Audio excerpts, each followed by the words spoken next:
Assalamualaikum warahmatullahi wabarakatuh. Salam kreatif. Kembali lagi di channel saya. Pada kesempatan kali ini saya akan berbagi 7 fakta hebat Sunan Ampel, sang penyebar Islam paling disegani di tanah Jawa. Tanpa beliau, penyebaran Islam di Jawa takkan pernah sehebat yang kita tahu.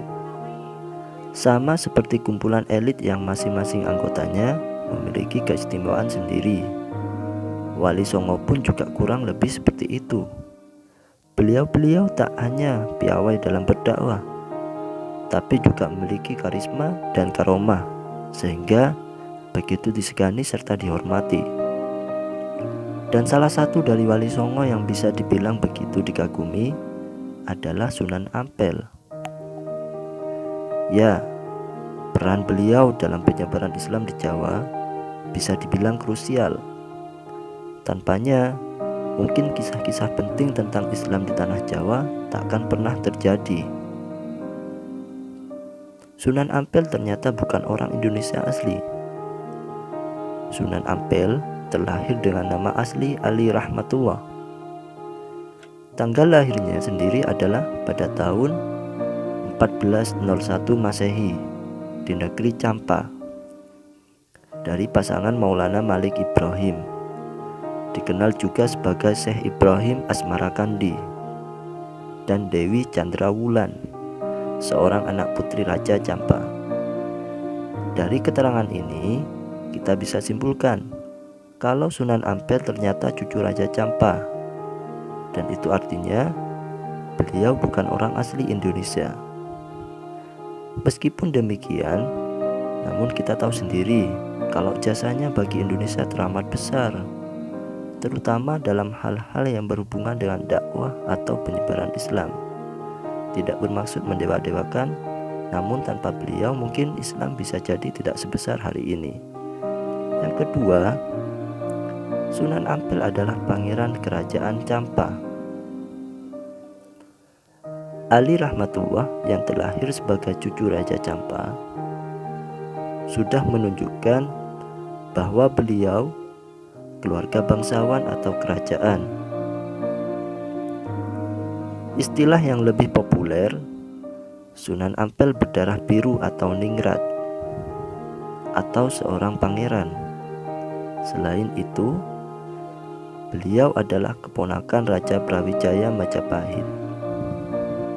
Meskipun demikian, statusnya sebagai seorang pangeran kerajaan tidak membuatnya terlena dan takabur, malah menjadi pendorong baginya dalam menuntut ilmu agama. Lantaran posisinya yang tinggi, maka sosok Raden Rahmat pun memiliki pengaruh yang cukup kuat di kalangan bangsawan, terutama di kalangan bangsawan Majapahit. Konon, wilayah desa Ampel Denta, di mana masjidnya berada, merupakan tanah hadiah dari Raja Majapahit karena jasanya mendidik anak keluarga kerajaan saat itu. Sunan Ampel sendiri juga memiliki seorang kakak laki-laki bernama Ali Murtado yang menemani melawat ke Pulau Jawa bersama sang ayah Maulana Malik Ibrahim atau dikenal sebagai Sunan Gresik. Kemudian yang ketiga, masjid bersejarah tertua ketiga di Indonesia. Masjid ini merupakan masjid tertua ketiga di Indonesia, berdiri tahun 1421 di dalam wilayah kerajaan Majapahit. Bentuknya mengikuti arsitektur Jawa kuno dengan nuansa Arab yang kental. Sunan Ampel wafat pada tahun 1481 di Demak, namun dimakamkan di sebelah barat masjid ini. Hingga tahun 1905, Masjid Ampel adalah masjid terbesar kedua di Surabaya. Dulunya, masjid ini menjadi tempat berkumpulnya para ulama dan wali Allah untuk membahas penyebaran Islam di tanah Jawa. Hari ini, selain sebagai tempat beribadah dan dakwah, juga menjadi tujuan wisata dan ziarah yang tak pernah sepi dari pengunjung. Struktur bangunan dengan tiang-tiang penyangga berukuran besar dan tinggi dari kayu, juga langit-langit yang kokoh memperlihatkan kemampuannya melintasi zaman. Masjid Sunan Ampel sudah 3 kali mengalami peluasan. Kini, luas salah satu masjid tua di Indonesia itu mencapai 1.320 meter persegi. Kemudian yang keempat, makam di komplek Masjid Sunan Ampel. Makam Sunan Ampel bersama istri dan 5 kerabatnya dipagari baja, tahan karat atau stainless steel setinggi 1,5 meter, melingkar seluas 64 meter persegi. Khusus makam Sunan Ampel dikelilingi pasir putih. Di komplek pemakaman masjid juga terdapat makam Mbah Son Haji atau Mbah Bolong dan Mbah Soleh, pembantu Sunan Ampel, bertugas membersihkan masjid pada waktu itu. Keberadaan kedua makam tersebut tak lepas dari cerita tutur masyarakat setempat yang sangat menarik. Mbah Bolong terkenal karena bisa melihat Ka'bah. Dari Masjid Ampel dan Mbah Soleh konon memiliki 9 makam. Wallahu a'lam. Kemudian yang kelima, sumur bersejarah dan berkah di komplek masjid.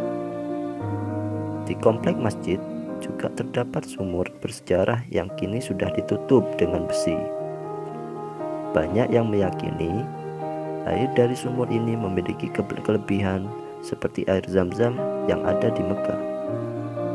Banyak masyarakat yang minum dan mengambil untuk kemudian dibawa pulang. Memasuki area pemakaman, terdapat gentong-gentong berisi air yang berisi dari sumur untuk diminum oleh para pengunjung. Sahabatku semuanya, sebelum saya melanjutkan ceritanya, jangan lupa ya, subscribe video dari saya. Insya Allah untuk kedepannya akan sering saya share video-video yang menarik.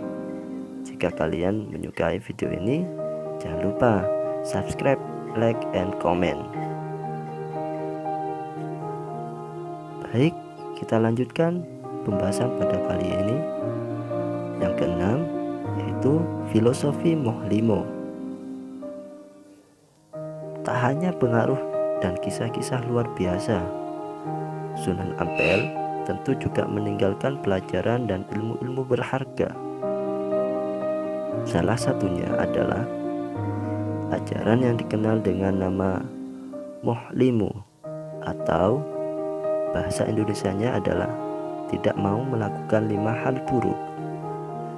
Misalnya adalah moh main atau tidak mau berjudi, moh ngombe atau tidak mau minum, moh maling atau tidak mau mencuri, moh madat atau tidak mau mengisap candu, ganja atau sejenisnya, dan moh madon atau tidak mau berzina.